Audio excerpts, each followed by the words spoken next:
You found it. Your home for the best content on your favorite team, the Fighting Tigers of LSU. Do us a favor. Subscribe to the channel. Leave your comments below. Be sure to smash that like button.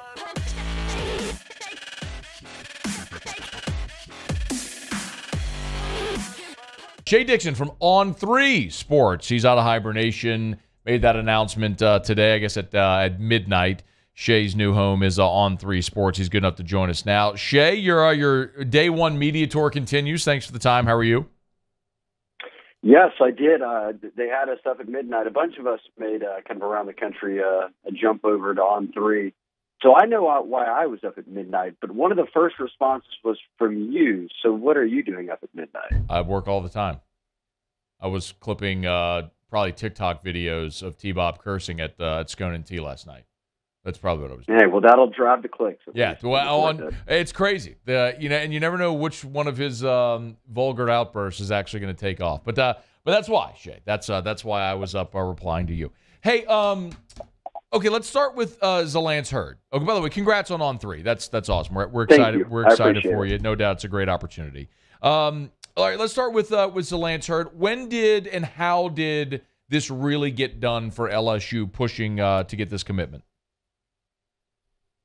You know, I think it's one of those things that over the course of the spring and really into the summer, he came down for camp and all of that is kind of where things turned up. But from the perspective of them circling big targets in Louisiana this offseason with Coach Kelly, I think they looked at the board. They saw who all was out there. They saw guys that maybe were already set on leaving the state. They saw others that were already committed to LSU or whatever it might be. And then Lance Heard falls into that group of guys that were no doubt offers and takes, but it was how do you go get them? And I think the staff did a really good job of sort of laying the blueprint there of what they needed to do and then following through with it. His mom talked about the vision Coach Kelly sold and the staff sold and the relationship he's got with Brad Davis. And then he talked a good bit about not just the relationship he has with Brad Davis and the staff, but other people, J.R. Belton, who obviously is former West Monroe guy,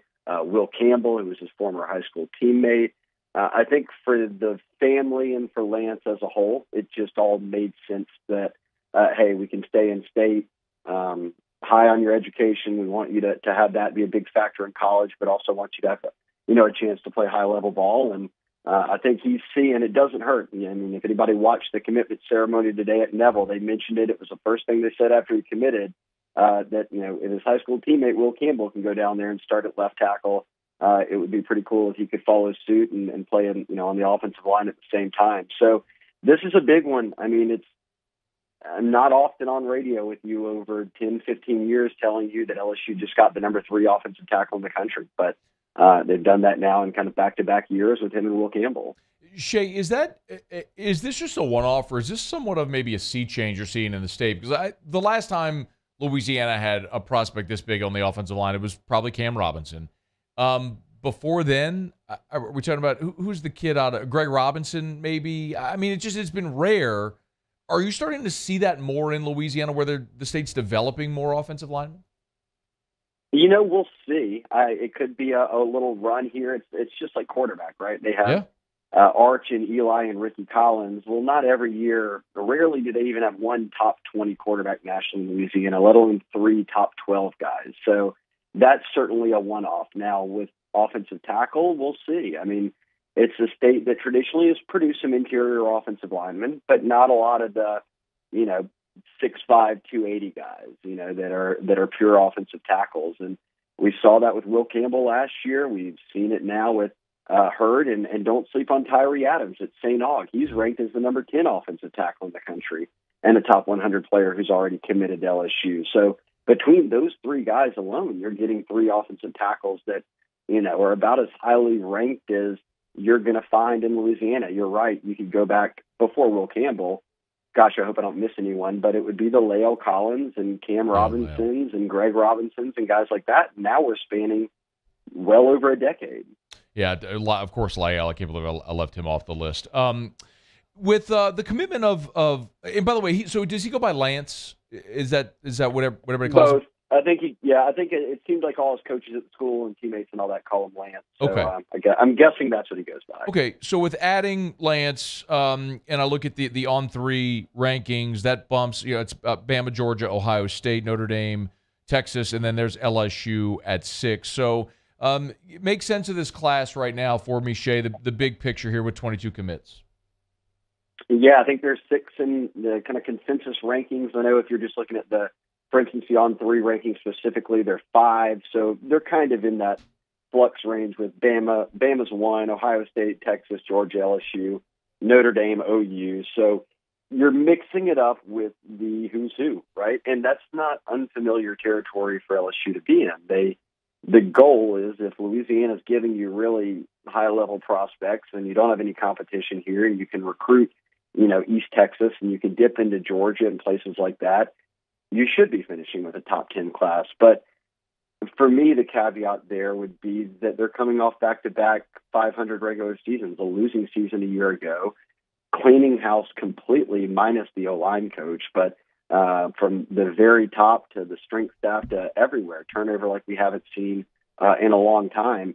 And there aren't many programs out there that then turn around and sit right back at number 5 as if nothing ever happened, as if they just kept on moving and kept on recruiting.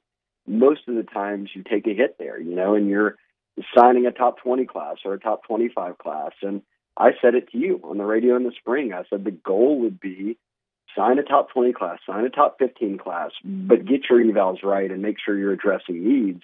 I didn't envision that they would start the season with a top 5 class. So it speaks to the job they've done.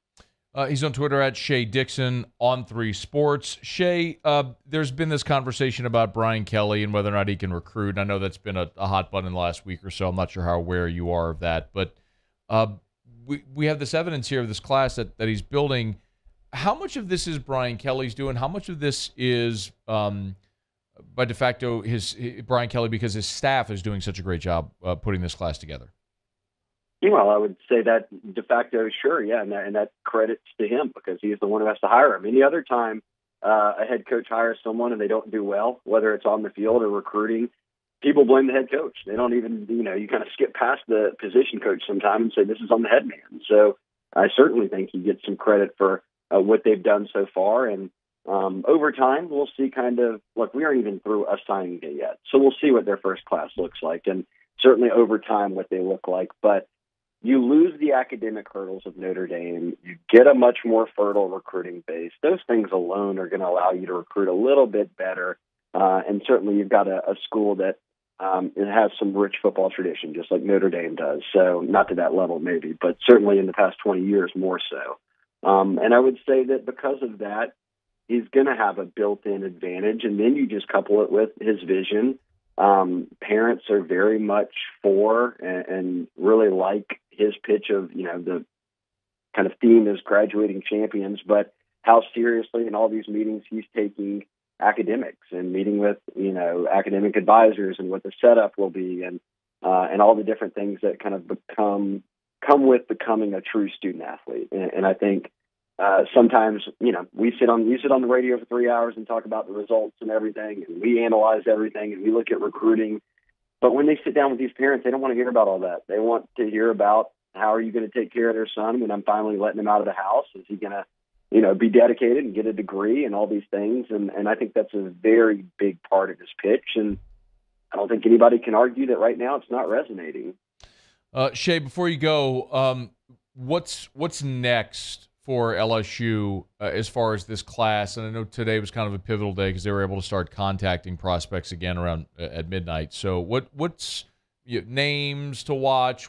What's next here in the immediate short term?